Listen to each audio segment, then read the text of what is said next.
Hey everybody, I'm John Granado. That's Lance Zerline. Hit subscribe if you haven't yet so you get all of our content here at SportsMap HOU. And listen to us mornings on ESPN 97.5 and 92.5. Lance, the Astros have been linked to Alex Verdugo. Thoughts on trading for outfield help or any other area of need? What's your preference? I like outfield help. I like that because I think that Michael Brantley is going to be gone. I think Verdugo could come in and fit into the rotation fairly quickly.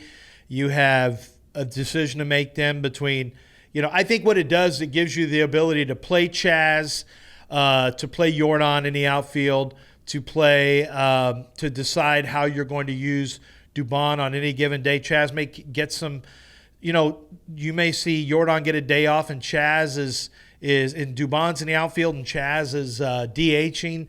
I don't know. I don't mind it, though. I think the time has come where they really need to have a for-sure outfielder because I don't think you want – Jordan's so important. I don't think you want him out in the outfield a ton. It's not that he can't do it. No. Let's not take chances, shall we? I mean, Jordan's one of the monsters of the league. Do you really want anything that's going to wear him down at all when he's already had to deal with injury issues for 3 straight years? All I think about is him running up against the wall and falling backwards.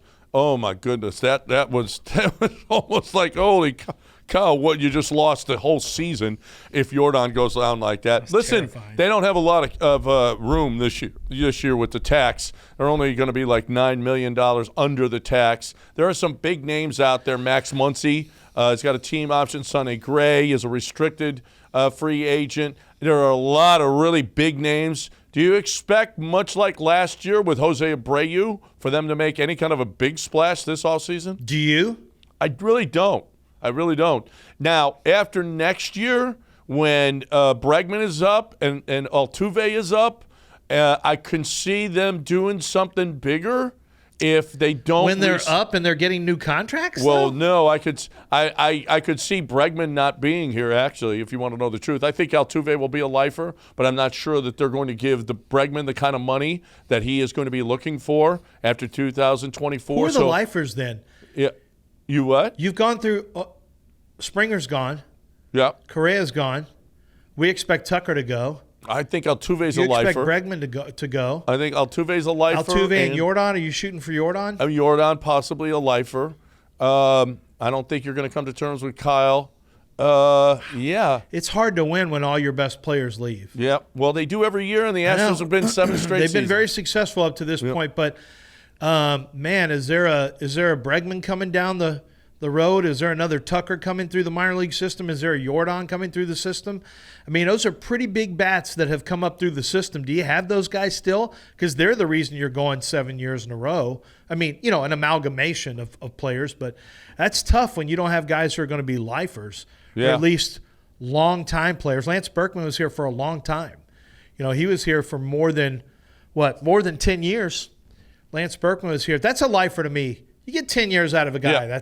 That's kind of lifer. Yeah, I mean, I don't know anything, but I just don't. I feel like after Manny Machado's deal, that's all we heard was, oh, wait, Bregman's loving that, and he's going to look for a Manny Machado kind of deal, and that ain't going to happen, I don't think, with the Houston Astros. You know what is happening with me is cold, clean, crisp, refreshing Coors Light. It's happening all the time, and I hope it happens all the time with you. If you're looking for the best way to party, have yourself a good time, drink responsibly, but when you do, whatever you're doing, if you're golfing, if you're playing cards, if you're watching games, if you're barbecuing, whatever it is that you're doing, make it a cold, clean, crisp, refreshing Coors Light. Keep Texas chill. We want Texas to be chill. Do your part. I'm doing mine.